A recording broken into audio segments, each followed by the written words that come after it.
Hello future nurses. तो कैसे हैं आप लोग। उम्मीद करती हूँ स्वस्थ होंगे, मस्त होंगे, ज़बरदस्त होंगे, पढ़ाई लिखाई कर रहे होंगे और इसी को कॉन्टिन्यूस बढ़ाने के लिए मैं लेकर के आई हूँ एक नया टॉपिक जो कि है MTP, medical termination of pregnancy. So today we will discuss about medical termination of pregnancy, indications, consequences, बाकी सारी चीज़ें जो भी हैं, मेडिकल मैनेजमेंट, सर्जिकल मैनेजमेंट। तो आइए देखते हैं। MTP, Medical Termination of Pregnancy Act was enacted by Indian Parliament in the year 1971 with the intention of reducing the incidence of illegal abortion. MTP Act came into effect from 1st April 1972.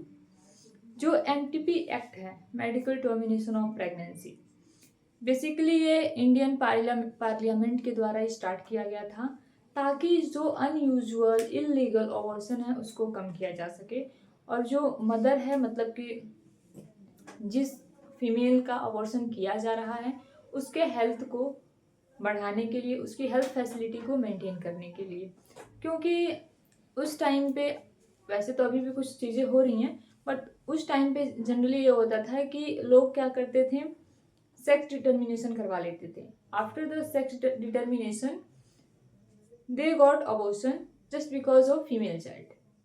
तो female child जान करके इसके लिए लोग क्या करते थे, sex determination कराते थे। जब पता चलता था कि हाँ, जो बच्चा है यानी कि जो फीटस है उसका सेक्स उन्हें जैसे पता चलता था कि मेल है कि फीमेल है, और अगर फीमेल होती थी उसका अबॉर्शन करा देते थे। इससे अलग ये होता था कि बहुत सारे ऐसे एक्ट होते थे जो कि इलीगल थे और जिसका कोई भी प्रमाण नहीं था। तो इसके लिए 1971 में इंडियन पार्लियामेंट ने क्या किया, एक एक्ट निकाला MTP। क्योंकि अगर जनरली अबॉर्शन को स्टॉप ही कर देते, अबॉर्शन को ख़त्म कर देते, तो ये भी नुकसान था, क्योंकि कई ऐसे केसेस होते हैं जिनमें कि अबॉर्शन ज़रूरी होता है। तो इसके लिए उन्होंने एक एक्ट निकाला जो कि मेडिकल टर्मिनेशन ऑफ प्रेगनेंसी था 1971 में, और ये इफेक्ट में आया 1972 में। इसका इंडिकेशन, इसका इंटेंशन ये था कि जो फीमेल का अबॉर्शन हो रहा है उनके हेल्थ को मेंटेन करना।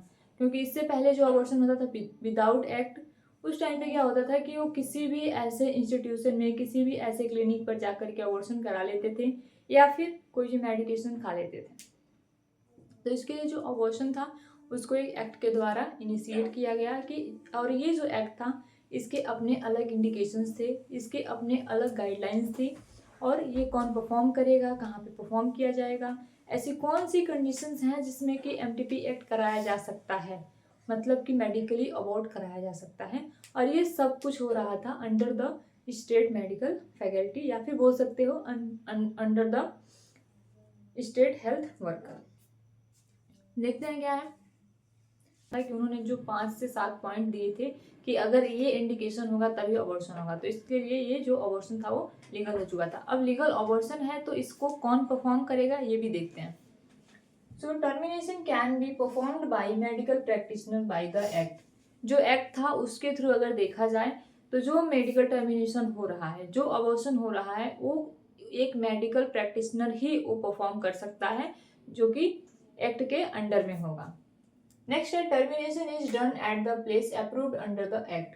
और जो अबॉर्शन होगा, जो टर्मिनेशन कराया जाएगा प्रेगनेंसी का, वो ऐसे ही किसी भी क्लिनिक पे या फिर किसी भी प्राइवेट सेक्टर में नहीं हो सकता है। ये उसी हॉस्पिटल्स में होगा जो कि एक्ट के द्वारा अप्रूव किया गया है, वो उसी क्लिनिक पे, उसी ऑर्गेनाइजेशन में अबॉर्शन किया जाएगा, और एक हेल्थ प्रैक्टिशनर या फिर मेडिकल प्रैक्टिशनर के द्वारा, जिसको पहले से एक्सपीरियंस हो इन सारी चीज़ों का। नेक्स्ट है termination done for condition and within 24 week of gestation. Termination क्या है कि जो भी उसके टर्म्स कंडीशन है एक्ट का, उसके अंडर में होगा और विद इन 24 वीक्स। वैसे जब 1971 में ये एक्ट आया था तो उस टाइम पे ये हुआ था कि जो प्रेगनेंसी टर्मिनेट किया जाएगा मेडिकली, उसमें जो जेस्टेशनल वीक होगा वो सिर्फ 20 वीक होगा। मतलब कि 20 वीक ऑफ जेस्टेशन के अंदर में ही हमें क्या करना है, अबॉर्शन करा देना है। बट उसको बाद में अपग्रेड किया गया और उसमें थोड़ी सी ये चीज़ें अपग्रेड हुई कि जो अबॉर्शन था उसको हम पहले 20 वीक ऑफ जेस्टेशन पे कर रहे थे, लेकिन अब 24 वीक ऑफ जेस्टेशन में करेंगे। इसलिए कि कुछ ऐसी चीज़ें थी जो कि वो अडॉप्ट नहीं कर पा रही थी। जैसे कि ऐसे कोई रेप विक्टिम वगैरह हुए या फिर ऐसे कोई टीनेज गर्ल्स हुई जिनकी प्रेगनेंसी कंसीव हो चुकी है और उसको टर्मिनेट कराना कंपलसरी ही है। और जो एक्ट था वो क्या बोल रहा था कि 20 वीक ऑफ जेस्टेशन से पहले ही कराना है, उसके बाद नहीं कराना है। तो इस चीज़ को मैनेज करने के लिए उन्होंने क्या किया कि उसको 4 वीक और एक्सटेंड कर दिया। तो 24 वीक ऑफ जेस्टेशन से पहले ही प्रेगनेंसी टर्मिनेट होनी चाहिए, उसके बियॉन्ड नहीं जाएगा। नेक्स्ट है the abortion has be reported to the director of health services of the state. और जो भी अबॉर्शन होंगे उनकी पूरी डिटेल रिपोर्ट की जाएगी किसको? स्टेट हेल्थ सर्विसेज को। नेक्स्ट देखेंगे कि इंडिकेशन क्या क्या था, मतलब कि ऐसे कौन कौन से इंडिकेशन थे, ऐसी कौन सी फीमेल्स थी जिनके में अबॉर्शन कराया जाएगा मेडिकली। तो ये था women whose physical and mental health were enlarged by the pregnancy. मतलब कि ऐसे वुमेन जिनका हेल्थ चाहे वो मेंटली या फिर फिजिकली डेंजर में गया हो या फिर उनको कोई हेल्थ इशू हुआ हो जस्ट बिकॉज ऑफ प्रेगनेंसी। मतलब कि प्रेगनेंसी की वजह से कोई भी फीमेल अगर सफ़र कर रही है चाहे वो मेंटली या फिर फिजिकली, तो उसका अबॉर्शन निश्चित है, उसका अबॉर्शन एमटीपी एक्ट के थ्रू करा सकते हैं। क्योंकि जब तक बच्चा पैदा नहीं हो जाता तब तक हमेशा प्रेफरेंसेस हम मदर को ही देते हैं। ठीक है। नेक्स्ट है women facing the birth of a potentially handicapped और मालफॉर्म्ड चाइल्ड। दूसरा इंडिकेशन ये है कि अगर जो फीमेल कंसीव की हुई है उसका एंटीनेटल चेकअप के बाद से अगर ये पता चलता है कि जो फीटस उसके अंदर है, जो वूम के अंदर जो फीटस ग्रो कर रहा है वो हैंडीकैप्ड है या भी किसी भी प्रकार का उसमें माल फॉर्मेशन है, कंजेनाइटल एबनॉर्मलिटीज है, तो ऐसे बच्चे को अबॉर्ट करा दिया जाता है एमटीपी एक्ट के थ्रू। नेक्स्ट है pregnancy occur due to rape, या फिर ऐसी प्रेगनेंसी जो कि रेप के वजह से कंसीव हुई हो। तो जो रेप विक्टिम है उनमें अगर प्रेगनेंसी कंसीव होती है तो उसको भी एमटीपी एक्ट के अंडर में टर्मिनेट कराया जा सकता है। Pregnancy in unmarried girls under the age of 18 years with consent of guardian. और जो लास्ट वन है वो ये है कि ऐसी प्रेगनेंसी जो कि एक टीनेजर गर्ल्स कंसीव की हुई है या फिर बोल सकते हैं 18 ईयर्स से कम की एज है उसकी और उसने अगर प्रेगनेंसी कंसीव की है तो उसको टर्मिनेट कराया जाता है with the consent of parents. मतलब कि पेरेंट्स का कंसेंट उसमें कंपलसरी है। Pregnancy that result of failure in sterilisation, और ऐसी प्रेगनेंसी जो कि कॉन्ट्रासेप्शन के फेल्योर की वजह से हो गई है।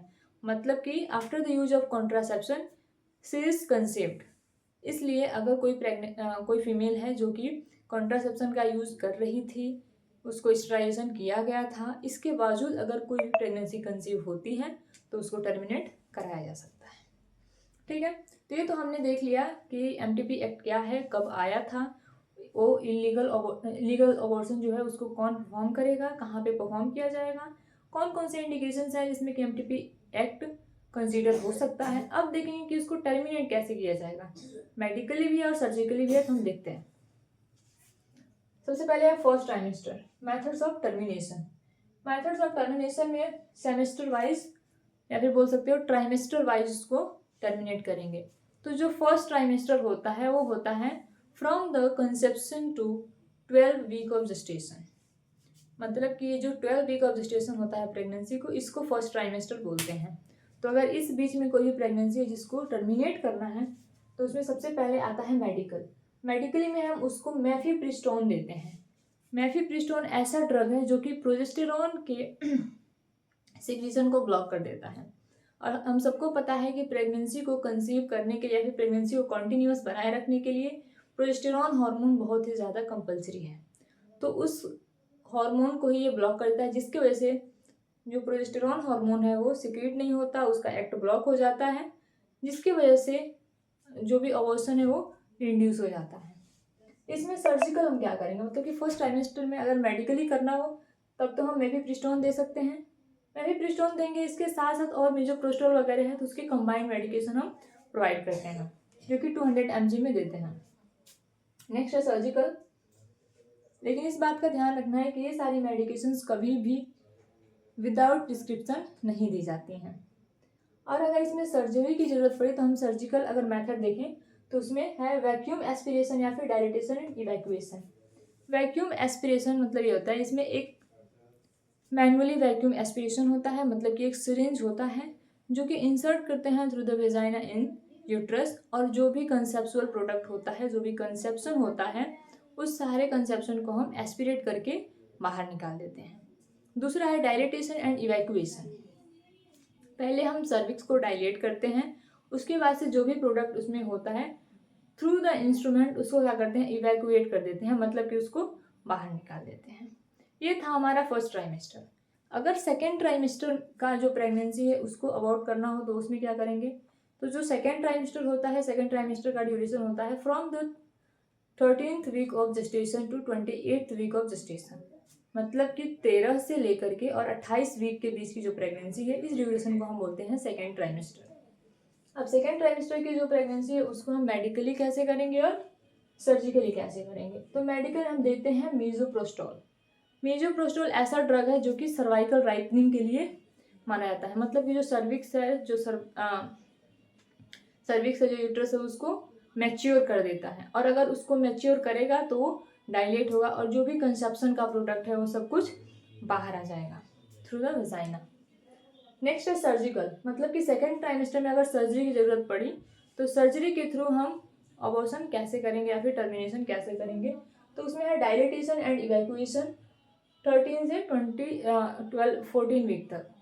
तो इसमें क्या है डायलेटेशन एंड इवैक्यूएशन, मतलब कि जो भी सर्वाइकल डायलेटेशन है उसको सर्विक्स को डायलेट करेंगे, उसके बाद से जो भी कंसेप्शन का प्रोडक्ट है उसको बाहर निकालेंगे, इवैक्यूएट कर देंगे। नेक्स्ट है ऑक्सीटोसिन इन्फ्यूजन। ऑक्सीटोसिन इन्फ्यूज करते हैं ताकि उसमें कॉन्ट्रैक्शन इनिशिएट हो, और जब कॉन्ट्रैक्शन होंगे इनिशियल वीक में, इनिशियल डेज में, तो कॉन्ट्रैक्शन की वजह से जो सर्विक्स है वो डायलेट हो जाता है, और थ्रू द कॉन्ट्रैक्शन वो क्या होता है, सारा प्रोडक्ट बाहर निकल जाता है।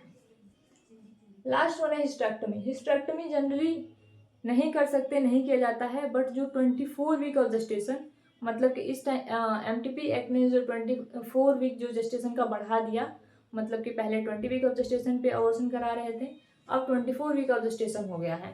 जब 24 वीक ऑफ जेस्टेशन हो जाता है तो इसमें थोड़ी सी प्रॉब्लम आती है, थोड़ी सी दिक्कत आती है। कई बार ऐसा होता है कि वो कॉम्प्लिकेटेड हो जाता है।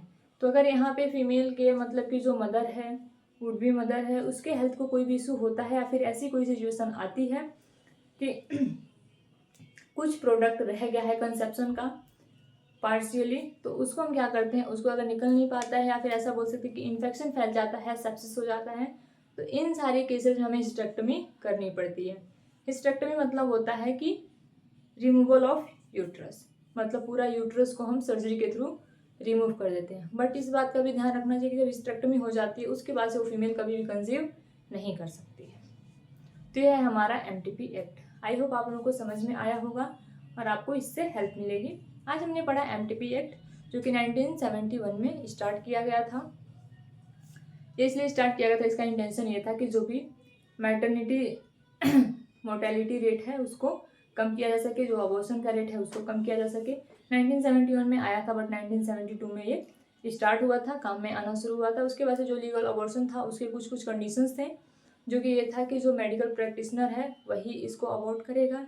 जो एरिया, जो हॉस्पिटल, जो भी ऑर्गेनाइजेशन एमटीपी एक्ट के अंडर में अप्रूव्ड है वहीं उसी जगह पे ये अबॉर्शन किया जाएगा। बाकी ऐसे बहुत सारे कंडीशंस थे जो कि हमने पढ़ लिया है। इसके बाद से इंडिकेशन हमने देखी कौन कौन से ऐसा इंडिकेशन है, कौन कौन सा ऐसा टाइम है जिसपे अबॉर्शन कर सकते हैं, मतलब एमटीपी एक्ट के थ्रू उसको अबॉर्ट किया जा सकता है, टर्मिनेट किया जा सकता है। इसके बाद से हमने देखा कि अगर टर्मिनेशन हो रहा है तो उसके मेथड्स क्या होंगे।